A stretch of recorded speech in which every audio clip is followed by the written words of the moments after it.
You're listening to Addressing Gettysburg. Hello, everybody, and happy Thanksgiving to you. It is Thanksgiving morning, and you are watching the Macy's Day Parade from last year because this year's is probably canceled because of the Rona. So enjoy the reruns. And what? I'm sorry, Eric. It's the same parade every year anyways. And it's stupid. The people aren't even singing. No, absolutely not. It's all lip syncing. It's amazing lip syncing work too, but it's stupid. You know, it's so cold. Who believes that these people could actually sing in the freezing cold? And New York is like a wind tunnel. It's negative 15 with 100-mile-an-hour winds. It's so stupid. But whatever. So enjoyed, like I said, the rerun of last year's. And also enjoy your dinner and all that other stuff later on today. I'm assuming you're listening to this first thing in the morning because it dropped at midnight. And you wake up in the morning and the first thing you do is look at your phone and you go, oh, thank God, Matt put out another episode. And immediately start listening and your wife tries to talk to you and you're like, shh. It's a Festivus Matt's miracle. Talking. Yes. But anyway, so since it's Thanksgiving, before we get to our to our guests and our subject at hand, I want to thank a lot of people. There's a lot of people to thank. I racked my brains this afternoon coming up with a list of people. I can't remember every encounter I have, but I truly, if you are one of the What About Me people, I'm sorry, but thank you. So I thanked you first before I thanked anybody else. So there, let's move on. First of all, most recently, let's thank the people who've been sending us stuff off of our wish list. Absolutely. This just in. Two things arrived in the mail today. One, the RAM for our computer. Oh, yeah. That was sent. You want to guess who sent that? Was it Mike Lentz? It was Mike Lentz. Mike Lentz sent that. He says, have a blast with all of this memory. So we will. Thank you, Mike. And Tamara, Thana, Tammy. Let's call her Tammy. She sent in the other wall mount for the cameras. Nice. Thank you. So she says, enjoy your gift from Tamara Fana. She's actually on Instagram. She goes by Lala Wild. There's Lala Wild. Okay. Lala Wild Shop is her new little business venture, and you should follow it and support her and help her get that off the ground. I feel awful, but like most of the people we interact with on Instagram, I don't know your actual names. It's just your Instagram handle. Well, I know. Well, listen, that's their fault. They should put their real name somewhere, so you know. Okay. Also, thank you to Boom Creative for the new ID that you hear at the beginning of the show. Oh yeah. Okay. In case you don't know what I'm talking about, you're listening to Addressing Gettysburg. I don't need the explosion. No. That voice there, it's mystery guest. But thank you to Boom Creative for that. Also, thanks to Destination Gettysburg. I'm going back all the way. Thanks to Destination Gettysburg, who let us use their studio space at the end of last year into the beginning of this year up until the shutdown basically changed the world. And that was instrumental in us getting off the ground. And without that, I don't know what I would have done. It was a good windfall. Yeah. What? A good windfall. It was a good windfall, yes. And we wouldn't be doing what we're doing today. We wouldn't have the numbers today. We wouldn't have all the stuff that we have today if it weren't for them back then. So thank you guys very much for that. Also, all of the guides who have been on Ask a Gettysburg Guide, who've let me consult them when I'm writing the narratives. Speaking of narratives, also Patrick Gorman, Bo Brinkman, for being on them, for Trent Walker from the movie, for being on the narratives, doing some voices on the narratives there. Also Patrick for the Gettysburg Address that we just put out the other day. Really, really cool to have them lend their talents. They loaned them to us. We didn't hire them or anything like that. I think the words were, "You are a genius. I will do anything to work with you." And that's, okay. They didn't say that. No one has said that yet, ever. but someday. And then while we're talking about people on the narratives, let's not forget Pearl Shannon, who also directs me when I read the narratives. She also voices Tilly Pierce. She did some music with her mom, Kelly Shannon. Bradley Lee did some voices. These are all voice people here. Bradley Lee, Denise Chain, Bob Steenstra, his daughter Kelly Steenstra, Ron Bailey, Trent Walker, Braden Border, John Heckman, Dave Wilson, Keith Harris, The History Dame, Ray Chancellor, Keith Harvey, Matthew McClanahan, Steve Byers, Konstantinos Hassapis, I believe is how you pronounce it.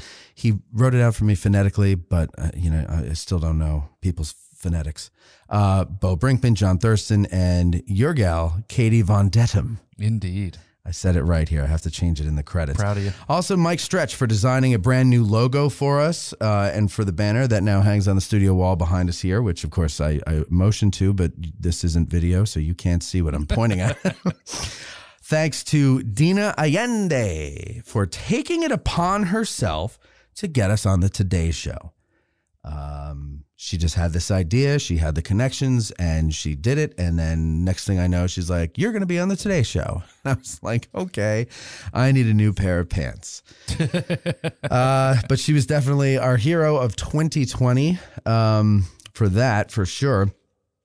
Our buddy Waylon for his help over the summer with different live streams and renovating our studio. Indeed. Getty's Bike Tours for giving us the space for the studio. Our patrons, a very special thank you to our patrons, because honestly, we wouldn't be able to do as much as we have done this year without them. And we can only do more in the future with more of them. So if you like the show and if you believe in what we're trying to accomplish and you want more of it, then please consider becoming a patron this holiday season. Ho, ho, ho. We have tiers from $1 up to $15. So if you just want to say, hey, money's a little tight, but I want to show a little love, that's what the $1's for. If you want to actually get something back, that's what the $15 is for. So, there's a little bit of everything in there for. We appreciate every single one of you, even the $1 contributors. Yeah, because that extra 15 cents after all the fees, that goes somewhere. It does. Every little bit counts. No, especially it really does. when you're doing everything on basically a non-existent budget to begin with. That's right. And that was really a slam at Patreon and their stupid fees, not the people who pay $1. So anyway, if you want to do that, go to patreon.com/addressing Gettysburg, or just click the link in the show notes. And on a personal note, I'd like to thank all of the listeners, the social media followers, etc., who I've had. And I don't use this term loosely because people throw this around a lot, but it really has been an honor to meet all of you guys. Over the last 2 years since I started doing this. Some of them I actually consider friends now. We get together on a regular basis and stuff. And that makes my inner Michael Scott very happy. But the biggest thanks of all must go to my old warhorse, Eric, the producer. Because seriously, Eric, I'm going to tell you something. I've been doing this for 10 years, not this show, but podcasting. I've been trying to make a go at it for 10 years. I have fallen to my knees, begging with my hands up in the air, beseeching the Lord above, send me someone who can help me get this off the ground. The burden is too much for me to bear. My shoulders are sore. And then you came along, and I say this, you're a vital member of the team. You're also the only member of the team. No, I mean the behind the scenes team, I should say. And so thank you for being a friend. Oh, I should have cued the Golden Girls theme song, but this isn't that kind of show. But really, seriously, Eric, thank you very much for all that. Thank you. And I'd like to also extend that thank you to Katie for putting up with you and spending a lot of time here with us. Yeah. So thank you, Katie. You are a saint. So enough with the sap, and I hope that I got everyone there. Veronica, you're sitting right over there, and you just gave me the finger, it looks like. And why'd you do that? What did you do that She's not for? the only one. She was making it look like she was scratching her eye, but it was really giving me the finger. Well, that's not nice. Well, anyway, you also have come around and you yelled at me at first, a lot. No, not a lot, just the whole weekend. And then, you've been a part of our tours, and you come and you sit in on the shows. And I'm happy that you feel comfortable doing that. But I'm also happy that you moved to Gettysburg because I enjoy hanging out with you as well. So thank you on this Thanksgiving Day. What'd you say? Just for the show. You moved here just to be around the show. Exactly. So thanks a lot for that. Okay. Today we're talking about the attack of Pender's division on July 1st, 1863. And with us for the first time of what I hope will be many times is LBG. That stands for Licensed Battlefield Guide. Chris Army. Hello, Chris. Hello. Oh, I'm sorry, Chris. I'm sorry. I didn't unmute you. Oh, go ahead. Am I unmuted now? Now you are. Yeah, my wife wishes she had one of those buttons, I'm sure. I'll let her borrow this board if she wants it. Good afternoon. Good afternoon. Oh, good morning, I guess, right? Well, it's Thanksgiving morning. Yes, that's right. It's yeah. Thanksgiving morning. Yes. We're still sitting here in our PJs. We've traveled into the future. So, Chris, let's since this is your first time on the show, let's get to know you a little bit here. Sure. First of all, I have to say, thank God you had an interest in military history with a name like Chris Army. Yeah. Right? Yeah. That's the first time I've ever heard I'm that. sure. Well, this is the first time thousands of others will hear it. Yes. Well, you'll be interested to know that at the same time on our guide force. Yes. There's myself, Chris Army. We have Phil Musket and Steve Slaughter. So we pretty much have the entire thing covered. I did not know there was a Phil Musket. That's awesome. Wow. Army, Musket, Slaughter. Yeah, there you go. Well, that's basically it. It's the story of Gettysburg right there. That's right. So what got you into this? We always ask people why Gettysburg when it's their first time on the show. Why Gettysburg? Yeah. What's your why Gettysburg? Well, it started with my grandfather. I was about 7 years old, and he would bring us here from Massachusetts. And his name was Joseph Davis. Oh, okay. And we would stay at the hotel that's now been torn down near the Lee's headquarters. Oh, yeah. And we'd wandered out and take a look at the Joseph R. Davis Monument. Okay. And as I grew older, I said, "Hey, Gramp, your name's Joseph W. Davis, but this says Joseph R. Davis, and you keep telling me that's your monument." Did they make a mistake? He says, "Yeah, they spelled it wrong." And you were saying before the show that you only found out that wasn't true about 3 years ago, right? Yeah. Yeah, I'm a slow learner. But somehow you got your license, and that's okay. That's interesting. So you help out with the Aspiring License Guide Facebook page. Yeah. That's how I heard about you. Yeah. From Pete Harmon. Tell us a little bit about that page. Like what do you do with them there? You just kind of... Well, it's I think quite a few of the guides that go through the process, and as I've heard on your podcast, you're well aware of the process. It's pretty frightening, pretty grueling. Yeah. So it's a time to give back and help coach and mentor others. I think that's a great idea because I think a lot of people are terrified because they've heard all these horror stories. You should be. Well, thanks for helping. That was my best Yoda impression. It doesn't get any better than that. It sounded more like Elmer Fudd. Exactly. I do a better Elmer Fudd, I guess. No, but it is nice that you do that though, and even if they should be, that's good that it's there. What made you decide you wanted to become a guide? Well, from those trips with my grandfather, eventually, as I got older, I wanted to know a little bit more about the monuments, why they were there, and understand the history. Okay. When I was a kid, it was just about spending time with my grandfather. But eventually, I started reading, and the first book I picked up as a kid was Coddington, which I don't really recommend for a kid. But what was the first book you read?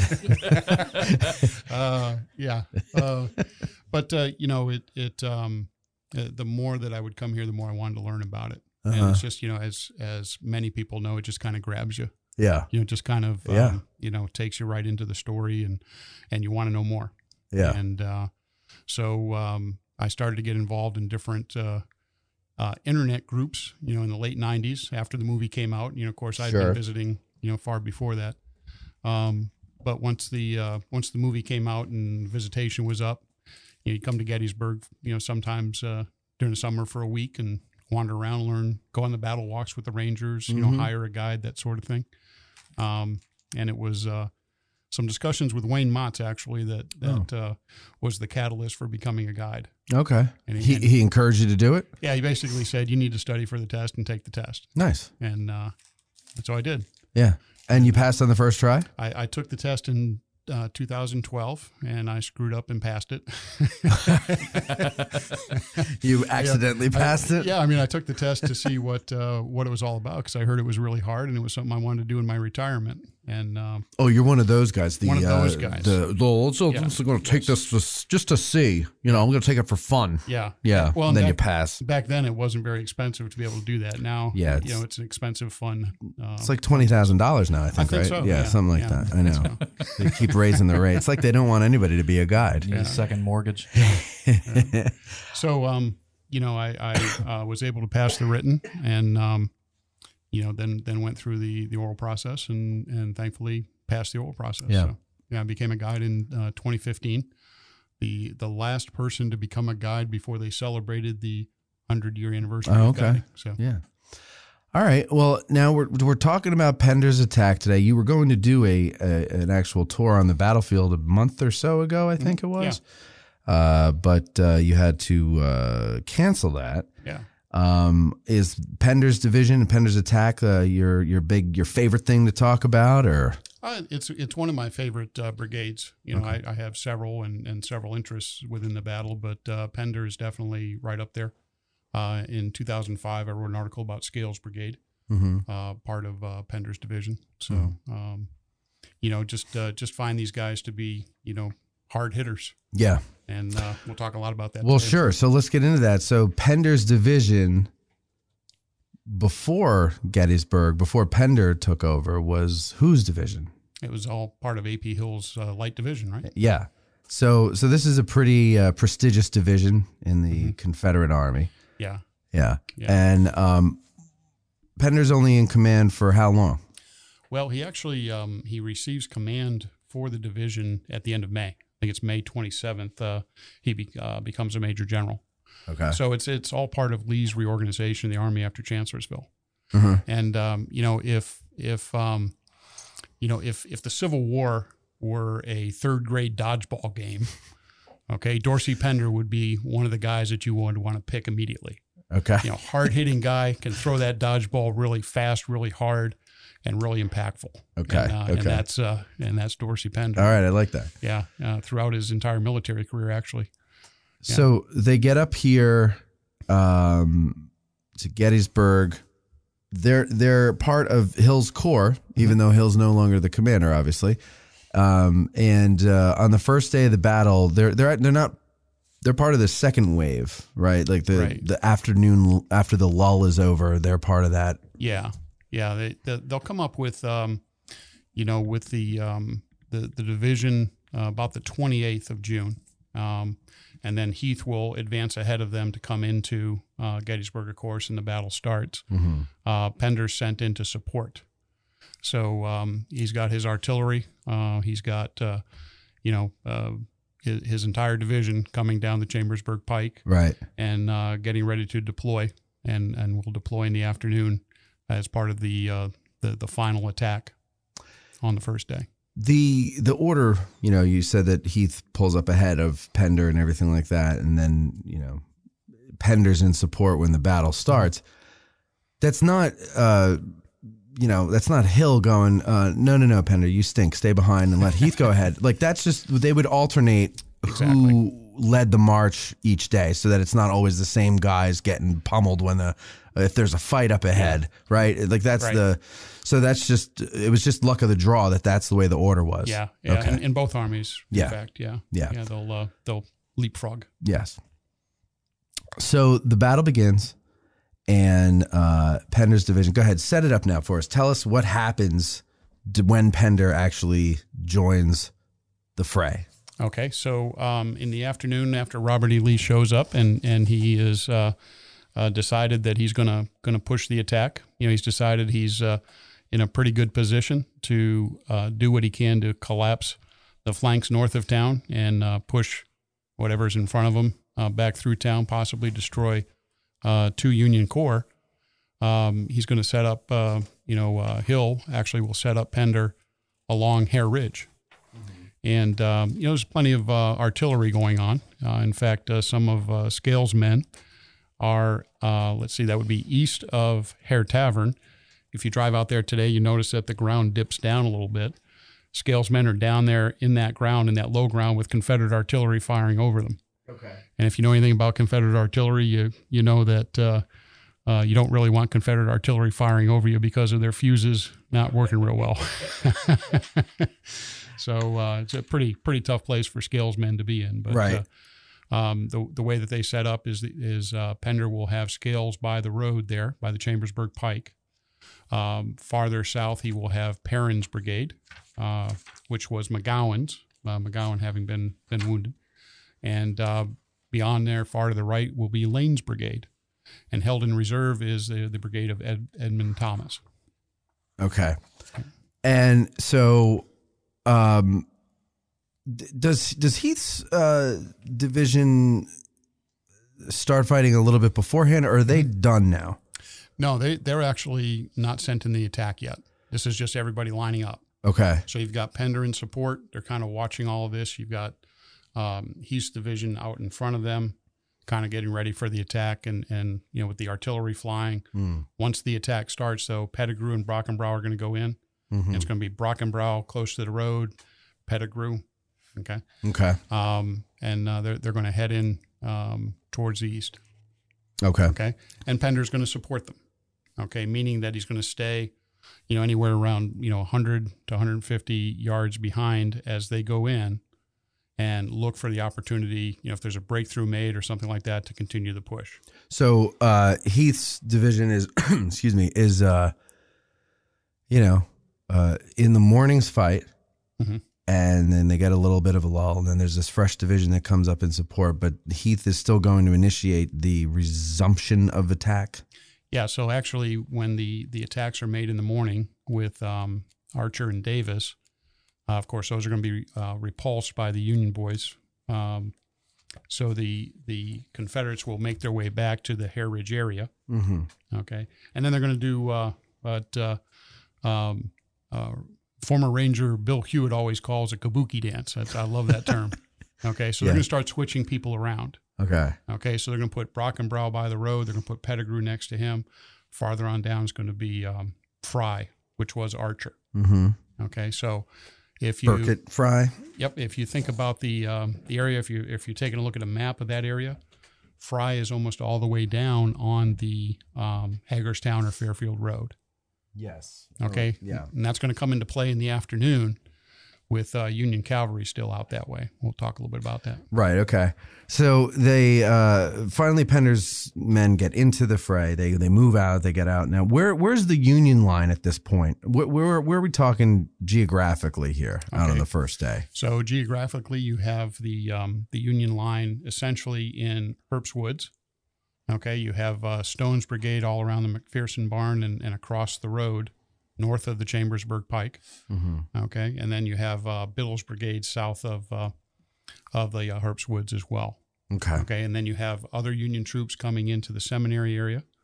Mm-hmm. A little bit of artillery has come up with Hall's artillery. Okay. And you have the line being extended across the Chambersburg Pike up into the woods north of town. Oh, yeah. And to try to connect with the 11th Corps, which they don't quite do. Mm-hmm. Yeah. So are they fortifying Seminary Ridge at this point, or what's going on with Seminary Ridge? Because it's going to play into it later. Some of that's happening. They're actually building a barricade. Mm-hmm. Doubleday is going to make his headquarters near the seminary. They're going to create the barricade, which will become a little bit of an obstacle for Pender's troops later on. But gives the men something to fight behind. In Herbst Woods itself, they're making some changes, switching some units around. They'll put the 24th Michigan, now about where you see their monument now, 19th Indiana to their left. Okay. So the fight is on now. The fight is on. And from the Chambersburg Pike down to the Hagerstown Road, what are the brigades? For Pender? Yeah, for Pender. So you have Scales. He talks about being about 50 yards or so from the Chambersburg Pike. So going south from there, you have Perrin, Abner Perrin, and his South Carolinians. And then beyond that, you have Lane. And then Thomas is in reserve. Thomas is in reserve. How about on the Union side? Who are they facing there? It's the remnants of the Iron Brigade. Yep. Stone's Brigade. Yep. Iron Brigade. And then you're moving from the from the Hagerstown Pike down. You're saying Stone's Brigade. Oh, no, from Chambersburg Pike down. That's what I meant. Yeah, sorry. Yep. Chambersburg Pike down south to the Hagerstown Road. Stone, Iron Brigade, Biddle. Okay. Chapman Biddle. Yep. It's a great name. Okay, so the fight takes place. Yeah. Go ahead. Walk us through the fight. Okay, first of all, wonderful painting of this by James Walker. Oh. You thought I was referring to your verbal painting. I thought you were talking about. Yeah. But, I think it's in the Time Life magazine or Time Life book of Gettysburg. Has just a wonderful view painted of this by Walker. Oh yeah, there's right there if you need it. So in that you can see up close, hand-to-hand combat as well as artillery. Mm-hmm. You can see the Harmon farm, which is a farm that's farther down. Let's see, it would be farther south along what's now Country Club Lane. Right. Having been set on fire. Beyond that, you have Fray, and you have Fray is actually going to be tangling with elements of Buford's troops. Right. From the 8th Illinois under a commander named Major John Beveridge. Okay. So there's a lot of activity down there. Mm-hmm. Confederates are actually going to send some artillery down there. And if you think about it, Robert E. Lee doesn't know what's happening on his right. He doesn't know what could come in on his right. Mm-hmm. He's got to protect that. Yeah. Okay. And it's kind of the same with Thomas. A lot of people wonder, well, what did Thomas really do on the first day? He's Hill's only reserve, first of all. Second of all, he's kind of placed facing north along the Chambersburg Pike to protect that flank. Now, Daniels is eventually going to come in and connect with them. Mm-hmm. But when Robert E. Lee first gets there, he's not 100% aware, full of, certain of that. Right. Okay. So Thomas is helping fill in there. Okay.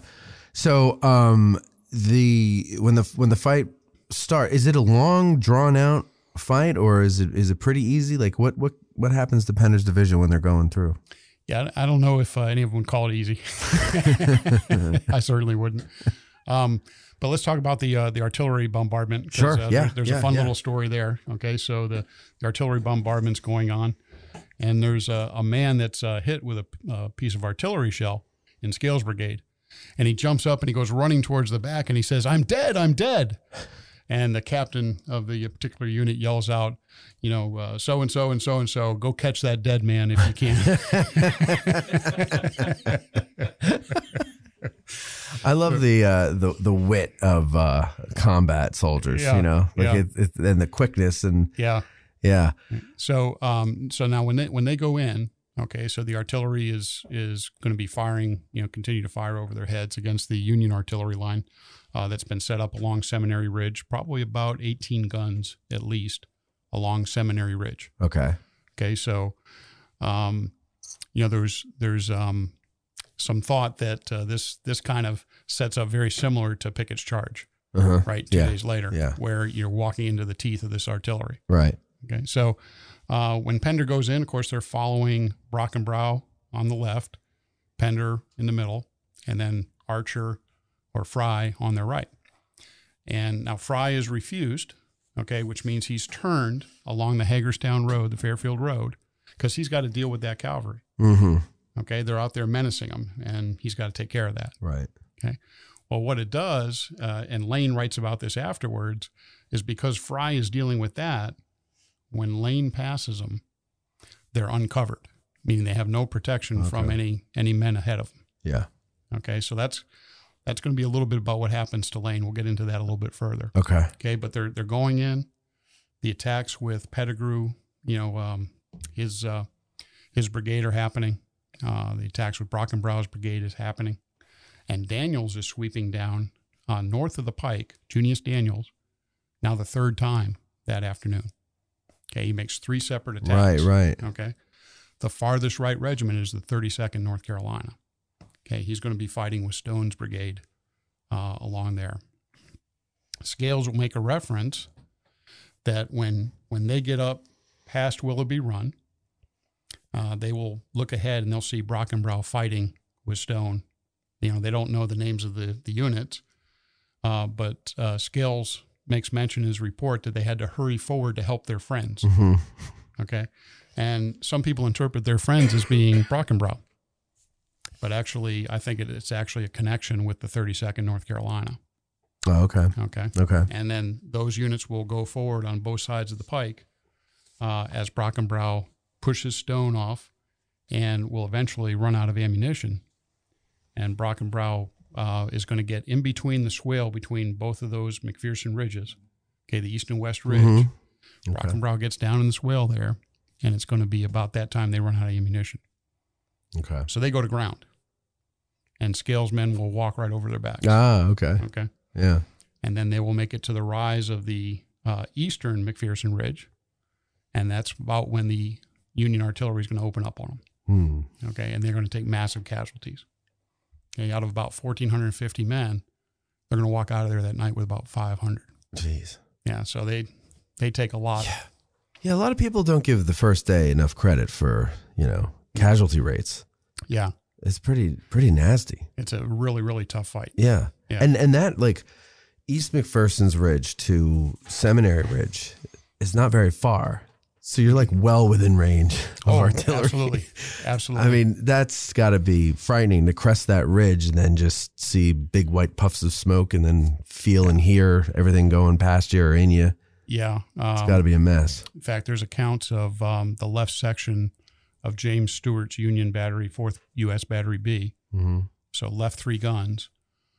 Lieutenant Davidson, who's been wounded in the foot, he's got 2 of his guys holding him up. And he's yelling at his men to feed it to him, and they're taking the artillery, which they're firing canister at this point because they're well within range of canister, skipping it along the Chambersburg Road, Chambersburg Pike. When you skip canister, it flattens it out, and it's a lot more deadly. So that's why Scales is taking a bunch of casualties. Wow. In fact, Scales himself is going to be wounded in the leg. That's the second wound in the leg that he's taken. He took one in Chancellorsville as well. So he's barely healed from the first one, and now he gets another one. Yeah, when Pender gets promoted, Scales will be promoted to brigade commander. Okay. And the 2 of them have a really good relationship because Scales is a politician. Pender's is a military guy. He's a military guy, and they kind of help each other out. Scales kind of helps him deal with Governor Vance down there in North Carolina. Okay. Helps Pender understand what you need to do to deal with politicians. And Pender is, of course, doing on-the-job training for Scales. And these guys, right from the beginning of the war, have a really good relationship. All right, because that's the thing. Pender, he's a North Carolinian. He's not a Virginian. Correct. Right. So that's just want to throw that out there for anyone who is wondering. Yeah, he's from that veil of humility between 2 mountains of conceit, as they say. So, okay, so you were continue. Yeah. So, as Scales is dealing with all of that artillery, and you can just imagine the devastation there. The left foremost regiment of Perrin, who's now in the middle, right? Mm-hmm. That's the 14th South Carolina. If you take a look at their casualty rates, they are taking the lead as well. Okay. So they suffer very, very heavy casualties. And then the other units, as part of Perrin's brigade, one will break through at the barricade, and I think 2 of them will go around to kind of flank that area and just create the commotion on Seminary Ridge. Right. Okay. And then you have Lane, who's been drawn off by Major Beveridge, the Union cavalryman, who does a fantastic job of pulling Lane away from this fight. Right. So he's pulling him like south of the Hagerstown Road, drawing him down almost to as far as one account says the peach orchard of the McMillan house. Wow. So that's pretty far. Oh yeah. Yeah. Huh. Now, have you ever read or heard that the lane forms squares? Yes. Okay. I was going to ask you this. Yeah. But go ahead. Okay. So, you know, I when I do tours, Matt, you know, I always give people multiple choice. Okay. Yeah, and the concept of forming squares is one of those multiple choice questions. Right. Okay. There's no account that I've ever seen from Lane or any of his guys that says we form squares. Okay. It's a pretty common maneuver. They practice it on parade grounds. Yeah. Okay. But on July 1st, I can't find an account that says I was in Lane's brigade and we formed a square. Now, the 52nd North Carolina, which is part of Pettigrew, does write that they had formed squares briefly against that cavalry. Okay. Okay. So multiple choice, you know? Yeah. Well, so for the people in the audience who are not familiar with this, because we have newbies and everybody that listens, when you're saying form squares, explain what that means. Okay. Where that comes from. Okay. So if you think of a line of men marching in two lines, right? You got file closers in the back. And the way they attack is in these lines. That's how they maneuver. Shoulder to shoulder, we're talking, shoulder. not like a column, but shoulder to shoulder. Right. In you know, this type of warfare in the 19th century, it's all about massing your firepower. Okay, so that's why they march together like that. Now, if you're going to be attacked by cavalry, the guys on the horses, that have potential to attack you, there is a maneuver that they can make, which they basically go from two lines to a square. Okay, and everybody knives out kind of thing, you know, right? In that square, to prevent really cavalry having the ability to do a lot of damage to them.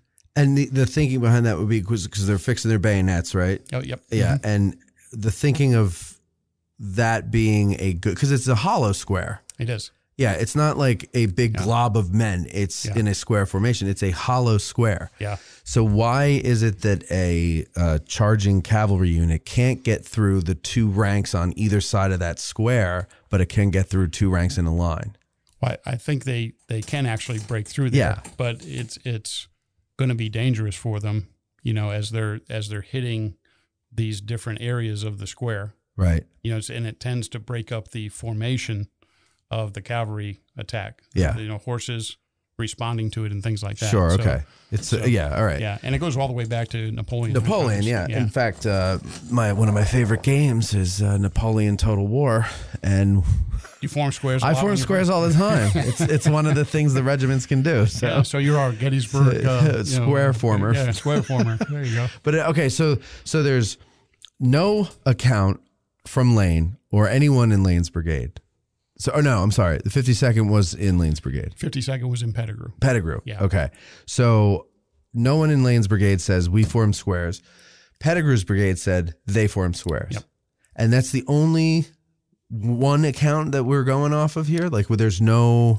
There's some observers that say it appeared like they formed squares. And my philosophy or theory on that, if you will, is that if you take a look at the formations like on the Batchelder maps or even in Phil Lano's book or Godfrey's book, the 7th North Carolina is completely refused, meaning they're facing to the right. Oh, yeah, they're there. While everybody else is facing forward. Mm-hmm. Aha. Okay. So that's the square. So if you're looking at that and you see one side going this way and the other side going this way, and you it's just assume moving like a square. Yeah, okay. Yeah. All right. Well, interesting. Yeah. Interesting. I think we even have an account of like a soldier from the 45th New York, which was way north of town near the McLean farm, running past and noticing that squares were formed. Wait, during the route? Yeah. So he's being routed and he's terrified. He goes, "Oh, look at that. They're forming a square." Yeah, well, he goes down Seminary Ridge, right? Yeah, but who's going to pay attention? He's like, "Get me out of here." Save his place on the battlefield. Right. Nice little spot. Okay, so do they succeed in taking Seminary Ridge and dislodging the Union troops? So scales will go to ground about 75 yards out from Seminary Ridge. Mm-hmm. Okay, there's a small rivulet there. Mm-hmm, if you look at it today, it just kind of the water goes down into that area. It's nothing to cross it. It's easy. But if somebody's firing artillery at you, it's not so easy. So that's where scales is stopped. Okay. Probably the 14th South Carolina of Perrin's brigade is stopped there as well. All right. Now, the additional troops of Perrin's brigade will make the breakthrough. They will push the Union infantry and the Union artillery off of Seminary Ridge. By that time, it's just getting to be too overwhelming for the Union boys. The artillery's starting to pack up and get out of there. Because this is the first corps that they're up against, and the first corps has been whittled down pretty handsomely in the morning. Yes. And so now here it's like this fresh division's coming at us. Like, what are we going to, like, how long can we hold out? Right. And so they're naturally going to. Yeah. Now, in your opinion, did the first corps collapse first, or did Howard's men collapse first? This is just my opinion. I think of it as like a tachometer. You know, when you rev your engine. Yeah. Okay. The tachometer goes way to the right and then back down. Okay. Okay. So they feed the men into the battle. It goes way to the right. And then I believe the 11th Corps is collapsing first. As they're starting to collapse, I think it's going to cause the Union First Corps to collapse as well. Okay. Because their right is not protected. All right. Okay. All right. Interesting. But it's multiple choice, Matt. If you don't like that answer, I don't know. Yeah. I don't have an answer myself, and no one has given me like any, because I don't think it's out there. No convincing evidence is one way or the other. Right. I mean, it seems that the prevailing story has been that the right collapsed first, that Howard's men collapsed first. But how much of that is anti-Dutch or anti-German sentiment that's made it down through the years? Right. And so that's why I'm just wondering that. Well, and I don't disparage any of those men for the fight that they put up out there. Hell no. At all. So I couldn't do that. Yeah. I'd run at the first shot. Those guys, at least they stuck around for a while before they did. Yeah. And for whatever reason they ran, I mean, there's a certain point where a human mind says, get the hell out of here. And that's what I think happened. Hey, Gettysburg business owners, 2021 is just around the corner. And that means that in a few months, people will be planning their spring, summer, and fall trips. So why not tell them about your business through Addressing Gettysburg? Did you know that younger families look for shorter vacations and they plan their itinerary before they ever set foot in their destination? Did you know that Addressing Gettysburg provides great exposure to several thousand listeners within a 4 to 8 hour drive of Gettysburg each month, and tens of thousands more outside of that area? Did you know that by the time someone sees your ad in an expensive print publication after they've arrived, they've already made their plans and it's too late to convert them? Or did you know that our listeners have not only a love of the history of Gettysburg, but also of the place itself and the many awesome businesses we have to patronize? With 57% of Americans listening to podcasts these days, there's really no good reason to not get on board with Addressing Gettysburg. So take advantage of our ground floor rates while they last. Contact us at advertise@addressinggettysburg.com. That's advertise@addressinggettysburg.com. Okay. So they push the Union troops back. There's a route through town. Some guys go through town. Some guys go south of town and straight for Cemetery Hill. Yep. It doesn't matter. Everybody's just, get me the hell out of here. So the seminary, though, was being used as a hospital at that point, wasn't it? It was. They were starting to bring casualties in there, and there's actually some accounts of Union men going out the north side while South Carolinians are jumping in the south side of the building. So it's a lot of touch and go, and there's the account of the commander Henry Morrow of the 24th Michigan, who gets captured and then puts a green band around his arm, and now he's a medical person. Yes, yeah, and that got him. That saved him from being captured by the end of the battle. Yep. Okay, so.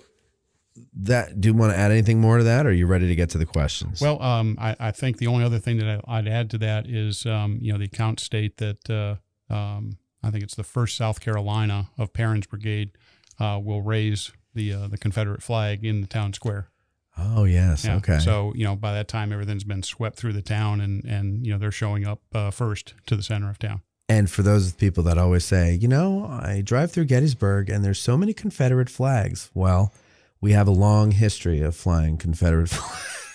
tanks in Gettysburg, and it goes back to July 1st, 1863.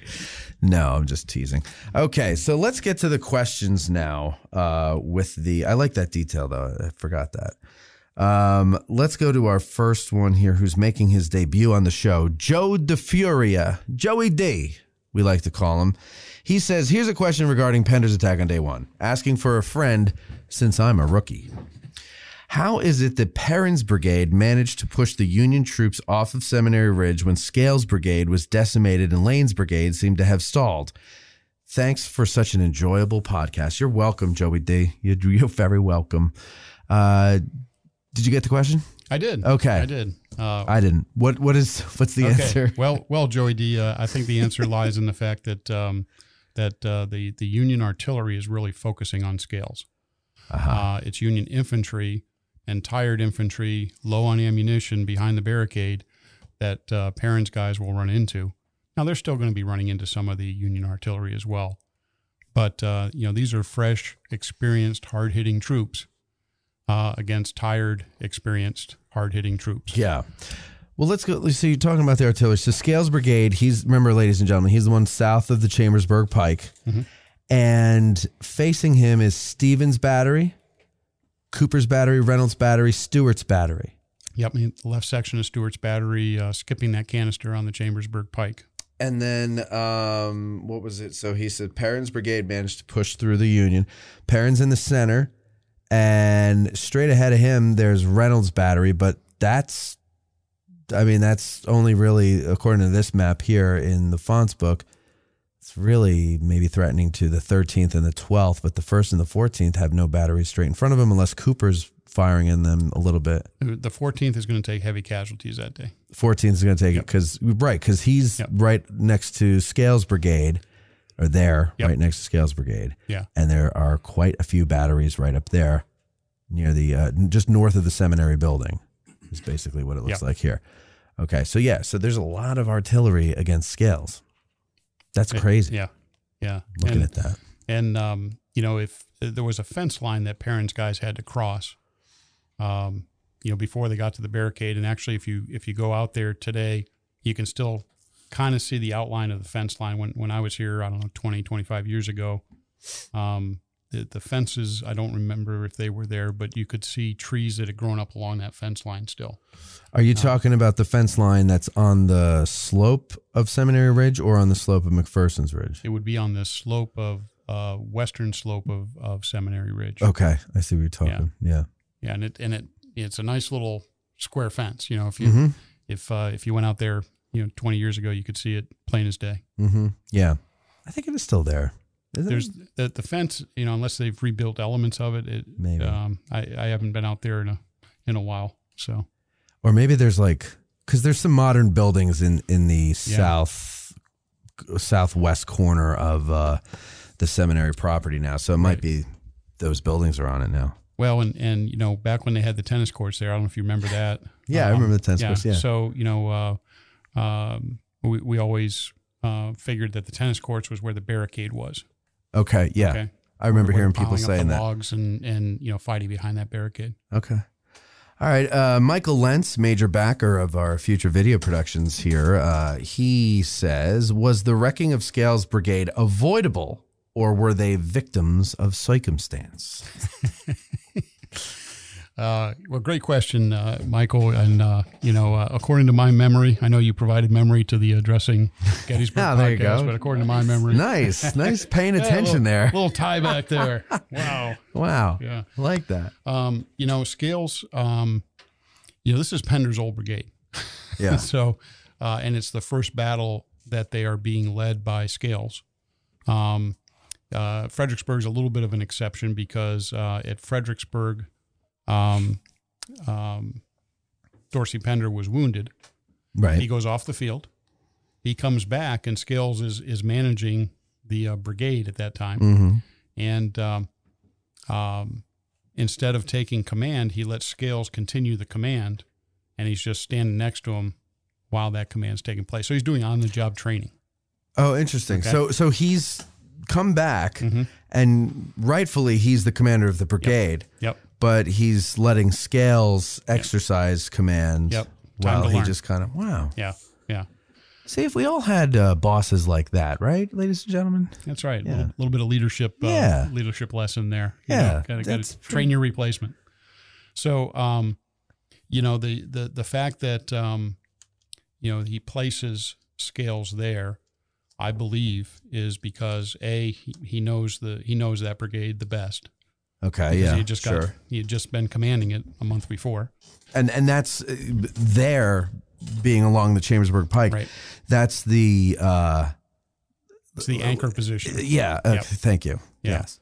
Yeah. So he wants to put his best brigade that he knows the best there because he can rely on them to do the job that needs to be done. Yeah, and he's actually with Scales. He is going into the battle similar to what he did at Fredericksburg, right? Okay. And Scales is wounded, and will maintain trying to keep the brigade in order. Okay. And taking the kind of casualties they did, it's really important to maintain command and control. Yeah. Okay. And I think these guys do a super job of that. Yeah. All right. Yep. So I don't think it was necessarily circumstance. I don't think it was avoidable because of all that artillery and, strong Union position and guys that are invested in the fighting. Somebody's got to do it. Yeah. So might as well put your best. That's right. If you weren't so good, we wouldn't treat you so bad. Yeah, that's right. Exactly. It's true. It's true. Chaplain Cox writes, "Hey, Matt, for me, when it comes to Pender's division at Gettysburg, I wonder why Thomas's brigade was absent. They didn't participate on the first day. They were in Long Lane on the second and didn't participate in the charge on the third. Why weren't they used? The light division sure could have used more on all 3 days." I love this question. And in fact, I think it was when we did our day 3 anniversary show, Jim Hessler said, "I want to know what the hell was Thomas doing this whole battle?" And I've always wondered the same thing. What was he up to? Yeah. I'm going to make Jim buy me a beer and I'll tell him all about it. Well, what about us? Are you going to tell us? So here's the thing with Thomas. If you take a look at the fact that he was used in reserve the first day, to kind of protect, the Confederate Army, at least along the Chambersburg Pike. Right. So that kind of takes them out of that fight. But they do go into Long Lane, and there's actually 2 regiments in Thomas that will exceed 25% casualties. I don't think a lot of people know that. No. Who? So when? I'd have to look up the exact regiments. If they have the regiments listed there, I think one of them is the 35th Georgia. Well, keep talking because Thomas isn't on this map here. Okay. So keep talking and I'll look for it. So keep reading till you find them on the map there. And so 2 of those regiments are going to take heavy casualties, probably as part of the process of going forward on July 2nd when Rhodes was supposed to assist in the attack on Cemetery Hill. And also on the 3rd, with that attack. So they do take some pretty good casualties, percentage wise. I'm going to give you now. I'm going to give you multiple choice. Okay. 14th Georgia for Thomas, right? Yep. Is that 14th Georgia, 35th Georgia, 45th Georgia, 49th Georgia. I'm going to guess 49th is one of them. Okay. Because it's the only one that has a commander's name after it, so I'm guessing it's the guy who took over. I don't know. Go ahead. Tell us what you know. Yeah, so I'd have to refer to my sources, but I believe it's the 35th and 45th. Damn it! You're close. You had the first number right. That's how 4. I play the lottery every week. I get one number right. Yeah, eventually I'll get it. Okay, so they took high casualties. Well, 25%, is a pretty... Well, not high. Yeah, I'm sorry. No, it's a pretty significant amount of casualties. In today's Army, of course, they would pull you off the line and certainly, have to refit you. But 25% back then is pretty significant. Yeah. Okay. So did you explain... I was looking and not paying attention. Did you explain how they... Well, it's a combination, I think, of the second day when they're supposed to... They go into Long Lane. Yeah. Okay, so they're facing... Cemetery Hill. Okay. And the skirmishing and the artillery, that's not a real safe place. Right. Okay. Okay. And so just because they're not like charging across a field, yeah, there's still stuff going on. Absolutely. Which I think is what a lot of people, especially when you're new to it, yeah, might have a problem kind of grasping is that, you know, it's not everybody's sitting around. It's like, all right, it's time for Pickett's charge. Let's go. And then we charge across. There's pot shots being taken. There's skirmishers out there. Yeah. There's a lot more to it than what you see in the movies or what, you know, you might imagine when you're reading it and things you pick up on when you're, because there's so many details in these books. You can't read it once and pick up everything. You got to keep reading them over and over again. And then, you know, scale it down to a lower level there. Okay. All right. Is that all for Thomas's Brigade? Yeah, I think that's, you know, if you dig into that, that's where your answer is on Thomas. All right, and then Brian Derenick, he's got a question here. He says, can your guest, which would be you, Chris, speak to the effect of Buford's cavalry? Let me correct his grammar. Speak to the effect that Buford's cavalry had to hinder the formation of Lane's brigade on Pender's right during the afternoon attack on July 1st, and what impacts it had on lessening the Confederate success in the Union retreat through the town that day. Sure. I don't even know what I just said. Did you get, as long as you get it, I'm okay. Let me answer the question I think you meant to ask. Go ahead. You know, what effect did Buford's cavalry have on drawing Lane off the attack? And you know, Major John Beveridge, who I mentioned earlier of the 8th Illinois, he's out there to try to disrupt. Okay, so he is going along the Hagerstown, the fields and the orchards on, let's see, that would be the southern side of the Hagerstown or Fairfield Road. Okay. Okay. Primarily on the Meals farm. There's the Hoardings farm down there. It's all around Willoughby Run. Okay. And there's some woods across from that. And that's where Archer's guys are. So they're kind of, you know, making some posturing. Okay. Okay. To keep Fray occupied, you know, formerly Archer, now Fray, keep them occupied. And then when Lane goes in, they're actively involved in that as well. Okay. One thing we didn't talk about was the burning of the Harmon farm by some of Pettigrew's guys. Okay. But some of Biddle's men had gone out there. 2 companies had gone out there to try to fight the Confederates. Okay. So you have 2 companies of infantry. You have the cavalry of the 8th Illinois under John Beveridge, not the entire regiment, but companies of men out there. Okay. Okay. So they all kind of combine along with some of Biddle's men. Okay. And they're kind of on the southern side of this attack, and they're doing what they can to draw Lane down. Okay. And they draw him down pretty far, as I mentioned, all the way down to the McMillan house. Yeah. That's what it looks like here on this map too. Yeah. And in fact, Buford is back at Cemetery Hill, or at least halfway back, I guess. Some authors will write that he's about where the rec park is today, and he receives an order to go do something about the Confederates, and charge into him. Well, Buford will stand up in his stirrups and say, "What in hell and damnation do they think I'm going to do against those long lines of Confederates?" Yeah. But then he brings Gamble's men back out against the wall that's across from like Red Patch. Okay. Okay, and that house on Confederate Avenue, just down from the Schultz house. Yep. So, ladies and gentlemen, if you're going on Confederate Avenue, you've just turned off of 116. Right at the corner is that big Gothic mansion, awesome house that I'll never be able to afford. The Schultz house, and then a few down. How many down? Like 3, maybe. Yeah, about 3. 3 or so down is Red Patch. It's the name of the house there. Okay, so go ahead. Yeah. So you know the house wasn't there at the time, right?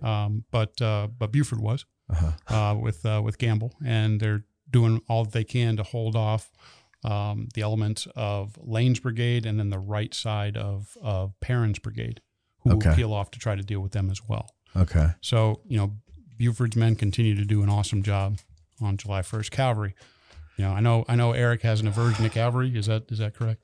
That is absolutely correct. Okay, so you couldn't be more correct. He thinks there's no point in having cavalry. Well, why the hell they have it if there's no point in having it? They're not going to spend the money on cavalry if there's no point in cavalry. Yeah, but clearly they did. Clearly they did. Yeah, and horses are expensive. They were expensive back then. They're expensive today. Yeah, really. They're nice to look at. They're wonderful. Majestic animals, Eric. Majestic animals. So okay, so that kind of draws Lane away a bit. It basically, at least against the Seminary Ridge position, renders him kind of inert. Except, what does it really matter, because that position is falling anyway? It will be in the process of collapsing because of Perrin's brigade and the collapse of the 11th Corps and the rest of the 1st Corps getting out of there. Right. Probably would have been a bit of a melee had the South Carolinians and the North Carolinians under Lane, South Carolinians under Perrin, North Carolinians under Lane, been going down what's now Middle Street, right? Right in the midst of plenty of Union boys trying to make it back to the safety of Cemetery Hill. You know what's interesting? I'm sure you've been up to the top of the cupola, right? Yes. Okay, not the top of the cupola, but the cupola. Not all the way up. That would be interesting. Very precarious. Yeah. But we were up there over the summer, and I had never been up there before, and you got like this perfect view, and I can see from there Howard's positions, and not clearly though, because there's the college in the way, there's trees in the way, but all that wasn't there. Correct. In 1863. That's right. And so if you were just probably standing on ground level on Seminary Ridge, you probably could have gotten a good view out there and seen, because I've always wondered, well, because you said that the 11th Corps was being routed, and so that would contribute to. But if I'm fighting guys in front of me, I'm not looking behind me. Like how do I know? And his word coming, hey, we're getting the hell out of here. Like how would they know? But all they need to do is just basically look, and they can see it. But was there like word sent? There was actually. Okay. A guy named Craig Wadsworth. No relation. Actually, the relation. Okay. Yeah. He's going to bring a message out and tell them, okay, it's time to start, bringing the guns back towards Cemetery Hill. And I'd have to look up who gave the response. I think it may have been somebody like Wainwright said, this sounds familiar. I'm not done giving the Rebs hell with these guns or something like that. Yeah. So, I'd have to look up the exact quote. But, so then are you saying that the 1st Corps withdrawal or retreat was initially intended to be a withdrawal, and then nobody withdrew, and then they were routed and they ran in panic? Or it's hard to understand the timing of because when we read a book, it's nice and orderly. Yes. The author has to put it in some sort of order in order for it to make sense to us. Sure. It was anything but. Of course, yeah. But if you see like the 11th Corps is starting to collapse, there's units that are having problems, and the 1st Corps now is under attack with fresh troops. You got to do something about that. So they're going to start to look at withdrawing. But I think the Union artillerists, especially, they weren't quite done for the day. Throw a little bit more into them. Sure. Okay. John from Connecticut wants to know what your thoughts are on the debate as to whether or not Pender's July 1st attacks had an impact on Lee's decision on the 3rd of July to attack on the Union Center. Well, as a fellow nutmegger, John, I appreciate that question very much. God bless Connecticut. The attack that Pender's men go through, under the observation of Lee, I think does have an effect on his decision making on July 3rd. Of course, Lee doesn't go into July 3rd saying, "Hey, we're going to repeat what we did on July 1st." Right. Okay. It's not until late in the morning when he has to create a new type of attack. Yeah. But he doesn't have to think that far back to what was successful on the first day.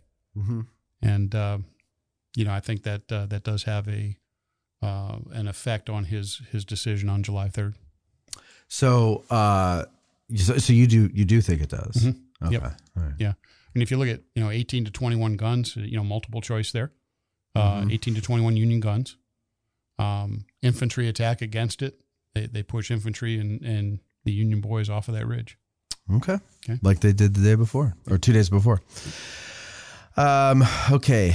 Bill Etzkorn says, Pender was promoted on the Seven Pines battlefield by old Jeff Davis in person. Was this a common occurrence during the Civil War? Presidents running around and promoting people. Hey, you, Corporal, how'd you like to be a colonel? You know, did they do that a lot? Like the cut of his jib, right? Yeah. Hey, Corporal, I like the cut of your jib. How'd you like to be a colonel?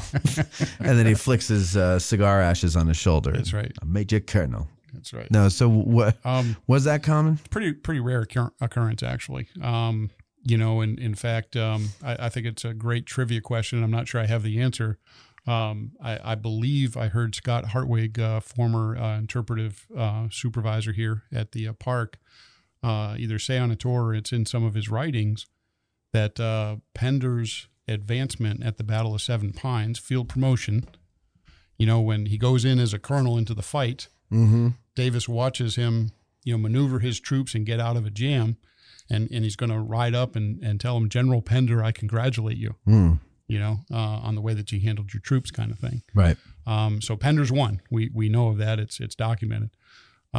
Who's the other one? Okay, because Scott Hartwig says it's one of two. Huh. And the best. Does he say who the other one is, or is this a mystery we have to? Well, I didn't have a chance to ask Scott, you know, who the other one was, but I did have a chance to reach out to my fellow guides, and I believe a consensus of some of them is it's George Anderson. It's George B. Anderson. Okay. And the B stands for Burgwin. He's from North Carolina. He looks another Burgwin. He looks an awful lot like Henry Burgwin. So I Mr. Burgwin must have gotten around. He must have, you know, big family in North Carolina. The Burgwins, big famous family. Yeah. So, you know, I'd like to do a little more research on that and find out if they are related. But George is another one that was promoted because of his being observed by President Davis. Now, I don't know if it was a field promotion or if it happened after the Battle of Williamsburg. Okay. But so I can't say for certain. So he may not have been directly promoted right there on the spot by the president, but due to the president witnessing his actions on the battlefield, a promotion was soon to come. Yes. For the It's a great bar trivia question. I just don't know if I have the answer. Yeah. Okay. Matt McClanahan, it's his turn now. He writes, "Hey, Matt, I hope you're well. I don't know if any of these have already been asked, but here goes." All right, well, let's see. If they have, then we will yell at you, Matt. What is the reason for Pender's delay in assisting Heath? Why did Heath decline his assistance? Pender's delay in assisting Heath? Well, you know, you correct them if they're wrong. They're learning. There wasn't really a delay, was there? You know, I don't think so because they kind of followed right up along with like Brockenbraugh's brigade. They did, and they actually hurry forward to help Daniels, which also helps Brockenbrough. And you know, Brockenbrough runs out of ammunition, so you know Scales is moving forward to help out with all of that. So I'm having a hard time understanding delay. All right. Well, that could just be a poor choice of words for Matt, but Matt's a lawyer, so they're pretty good with words. So I'm going to slice and dice the words, eh? That might be one of those old wives' tales that's floating around out there in the ether. Could be. You know how the old wives do love to talk about the Battle of Gettysburg. They like their tales. Probably started by Heath, where he said, you know, it wasn't about shoes. It was really Pender delaying. Pender, yeah. Yeah. That's the real story. Well, I mean, he got shot in the head and couldn't really remember what was going on anyway. So. Are there any stories of other division commanders resenting Pender due to his relatively young age of 29? That's not really that young, though, is it? For back then, you know, it seems to me that anybody that knew him knew this guy was a fighter. Yeah. You know, I mean, he goes into West Point at the age of 16. Graduates in 1854. He's out west fighting Indians. And there's one account that I've read where he comes upon an Indian, you know, during one of these fights, and the Indian is about ready to strike him, raises his arm to strike him, and Pender grabs the guy by the arm and by the throat. And Pender, if I understand the account correctly, is on a horse. And he drags this Indian back to his camp by his neck and by his arm, still struggling with him, and brings him into the camp where Pender's buddies helped take care of the Indian. Oh, my God. You know, he's described as being, you know, kind of a smaller guy, but stocky. Yeah. And just feisty. And he's a fighter. I mean, you know, like I said, man, dodgeball. You know, he's my number one pick in dodgeball. See, that's what we'll do. We'll do a dodgeball draft. There we go. Yeah. Yeah. That'd be fun. With real dodgeballs, right? Yeah, absolutely. Yeah. Yeah, we're going to throw them at each other. But yeah, no, that, what was I reading the other day? They think that, well, whoever I was reading said that he was probably a little bit more muscular than we hear. Mm-hmm. Like he was probably ripped and, That's right. I mean, if you're going to carry a guy on horseback and struggle with him and keep yourself on the horse. Yeah. Yeah. I wonder if he's the guy they modeled Jackson's statue. Oh, maybe. Could be a totally wrong name statue. The sculptor's like, I'm looking for a picture of Jackson. Anybody got one? Oh, I can't find it. Here, just use this. Yeah. Dorsey Pender. Yeah. Yeah. I think anybody that, any contemporary writings that you see about Pender, people respect him. It's also kind of interesting. There's a book called A General to His Lady, and it's letters pulled together that Pender wrote to his wife Fanny. Yeah, and they are pretty interesting letters. He talks about going to these different places throughout the war and meeting all the young ladies of society, and how he's fawned over and things like that. I guess making the missus a little bit jealous. I was going to say kind of bragging about his connections with different women in different places. So he, I guess is really trying to. I don't know what he's trying to do. He's stoking the fire so that when he gets home, she'll be glad he's back. Yeah. Now, one story I read that, when they were relatively young, right? They're in their 30s by the time Pender is killed, right, or mortally wounded. One account that I've read is that her hair turns white as soon as she hears the news. Her hair turns white and stayed white for the rest of her life. Is that possible? I don't know. I've never seen anybody's hair turn white. No, like in an instant. Yeah, but if that story's not true, it ought to be, Matt. I agree. That's one of those stories. Okay, so let's see here. Let me get to the next one. If Pender doesn't get wounded on July 2nd, here we go with one of these if questions. Come on, Matt. If Pender doesn't get wounded on July 2nd, does the Battle of Gettysburg end differently? Interesting question. I don't know the answer to that. I do know that, Robert E. Lee famously said, but to have Pender in the saddle for 30 more minutes. Mm-hmm. I think July 2nd probably ends differently, or at least more aggressively. Go into a little bit of what he's referring to there. So what was Pender supposed to do on July 2nd? So the battle, is going up from south to north. The battle line, the Confederate battle line, troops are going in to hit the Union line, the Union fishhook, if you will. The attack breaks down about in the center of the line. And there's no center command and control that's really being effective. And part of that reason is that Dorsey Pender had received a piece of artillery shell, some shrapnel in his leg, and was carried off the field. And I think had Pender been there, he was just aggressive enough, even though the troops right next to him weren't his own. Mm-hmm. I think he's the kind of guy that could have given a command to those troops and they would have obeyed it. Kind of like Hancock, Right. They said if he showed up in a white shirt and gave commands, people would pay attention to him. Sure. And I think Pender was kind of the same way. So you said they weren't his troops. Right. They're part of Anderson's division, which was south of Pender's. Correct. Right. Okay. Yeah. What was the echelon attack supposed to go all the way up to Pender and like all the way through town, and that was it basically supposed to go all the way to Ewell's left? Well, I think it was at least supposed to include Pender and part of Rhodes, as he's attacking West Cemetery Hill. Okay, but it didn't happen. Right, didn't happen. Yeah, for a myriad of reasons. That fateful 30 more minutes, Pender in the saddle, man. Yeah. Well, maybe. And you can go to the museum. I don't know what they call it these days in Virginia. In Richmond? It used to be the Museum of the Confederacy, but I don't know if that's what it's still called. Probably some newfangled term. Right, but his pants are on display there. You can see the shrapnel hole. Oh, really? The hole made by the shrapnel in the pants. Interesting. Yeah. I wonder if that burned in the fire. Did the fire that they had over the summer there? Did that burn the whole place or just a certain room? Do you know? Where? What was it the Museum of the Confederacy in Richmond, right? Yeah, I don't know. Oh, Wasn't there a fire there? I don't recall there being one. Maybe there was. During the riots. Wasn't there didn't they burn it? Part I know of. The Museum of the Confederacy, like what we're used to over by like the old Confederate White House and whatnot. That's not there anymore. They moved that whole museum to, well, they kind of pieced it out to different ones, but the bulk of the collection went to, it's where Tredegar Iron Works used to be. Yeah.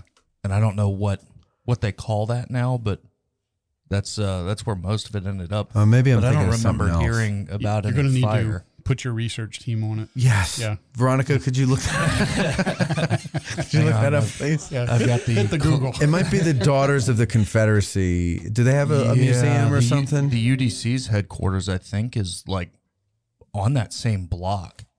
Where the riots were. Well, where the Confederate White House and the Museum of the Confederacy were.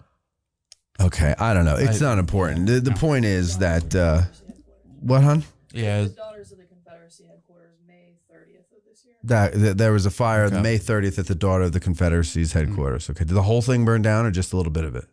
Just says protesters broke its windows and set the building ablaze, damaging the interior, although it's not clear how much the damage. Say that again. So it says on the evening of May 30th, protesters broke its windows and set the building ablaze, damaging the interior, although it's not clear how much of the library has been lost. It's pronounced library. Okay. Is it also Biscotti? Yeah, of course. Oh, indeed. Okay, here's the last one that he's got. If Pender had lived, do you think he would have been a corps commander? Oh, absolutely. Yeah. Yeah. I think, there's some speculation that Lee was considering him for Corps Command anyway.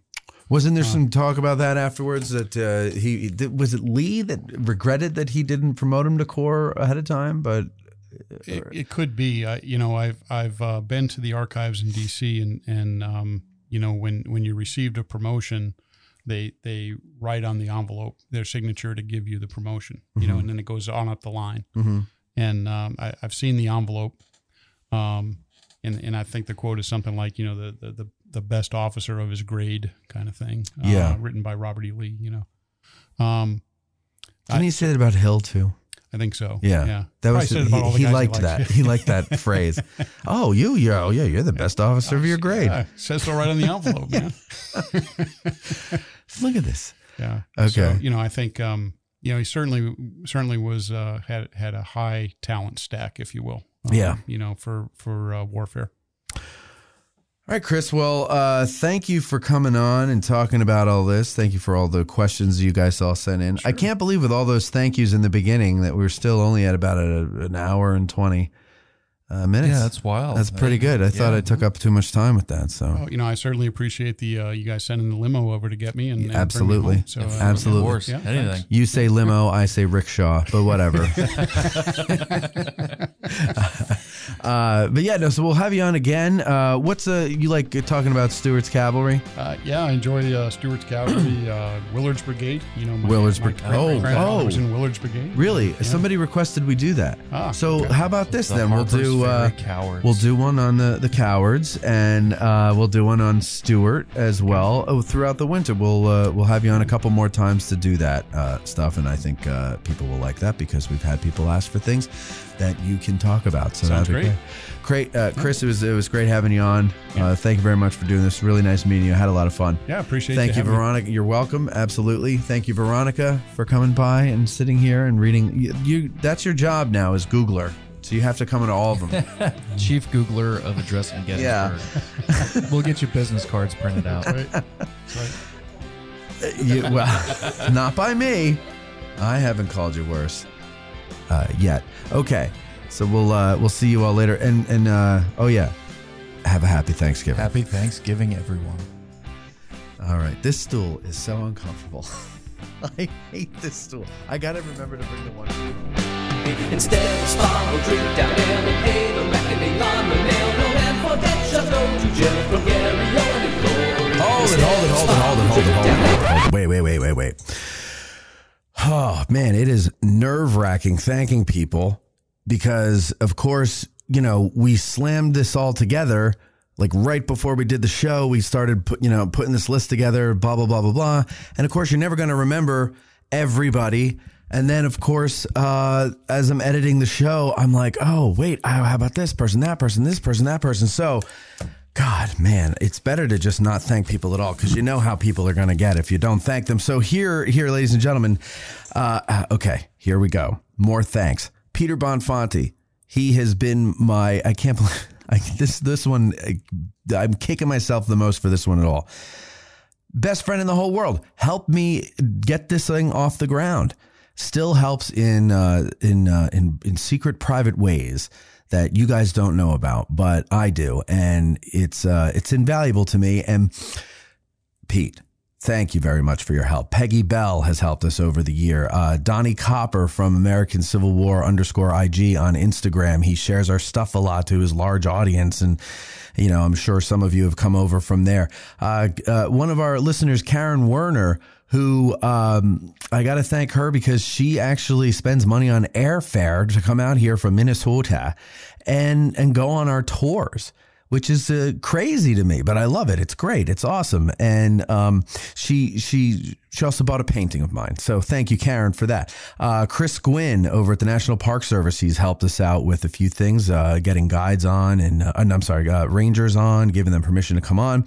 And also when we shot for the Today Show, he opened up the Bryan Farm for us so we could show it on our virtual tour that we did for them. Peter Carmichael, he was very helpful early on in getting us on the book review list with his publisher. And we've had a few of the authors on. We're looking to get the rest of the authors on that we got books from or for or by. Sent to us for the winters. So hopefully we'll be able to get them on. Ty DeWitt, he's helped us design some T-shirts and things like that. Even on this one, ladies and gentlemen, I know I've forgotten someone. So please just, trust me. We are thankful and grateful to all of you. But so many of you have been fantastic and awesome in the assistance that you've offered to lend us. Like we didn't even have to ask for most of these things. And you guys have just come out of the woodwork and offered your assistance. Dave Johnson, there's another one. Dave Johnson, videographer who did an awesome video for us at the end of this Get Out of the Car tour season. If you did something for us and I've missed you, please, we appreciate it. Thank you. Happy Thanksgiving. Instead of spiral, drink down there and pay the reckoning on the nail. No man for debt shall go to jail from Gary Owen and Glory. Instead of spiral, drink down